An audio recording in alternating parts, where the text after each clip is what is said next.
We're talking to Dr. LMadu, and the issue is democracy in Nigeria.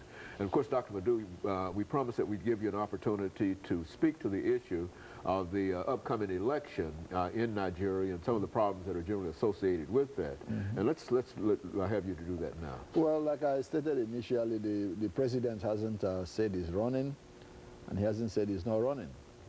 But some members of the Nigerian Senate are trying to amend the constitution to allow the president to stay in power for under 4 years. And of course, what does that do? The governors themselves in all the 36 states will also extend their mandate for under 4 years. As the situation stands now, majority of Nigerians are against this, this 4-year term extension, both for the president and the governor. As well as the governor. As well as the governors. Most Nigerians really think the governors themselves want to extend their own tenure so they can use that opportunity to cover their tracks for some, of the corrupt and criminal activities a lot of them have been engaged in which Mr. Obasanjo himself have been trying to stamp out, So that's very cynical.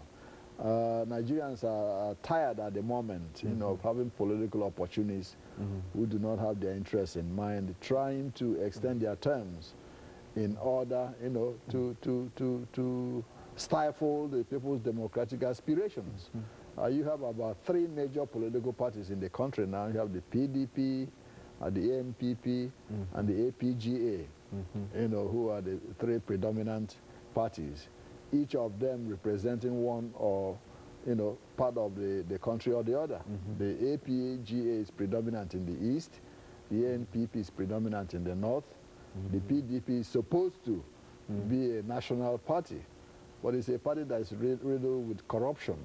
So many of its leaders, have been removed from their jobs in the past few months. Some have ended up in prison. One of the governors was arrested in London in September.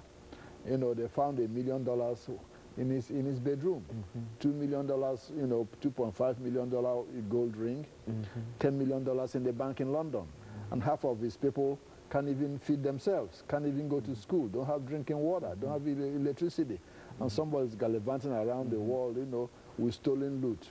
And so you think that this is general, that many of the governors are involved in that kind of activity as well as the president? Absolutely. That's what President Obasanjo is trying to stamp out, but it's very difficult. It's been entrenched for long. Yes, most of the governors, at least half of the governors, are involved in some of these activities of plundering the wealth of their different states. Some of them who came in with nothing, overnight in 4 years, they are millionaires, multi-millionaires, have houses all over the world, including the United States, and people are wondering, how can you be so rich overnight when you didn't have anything when you get in there?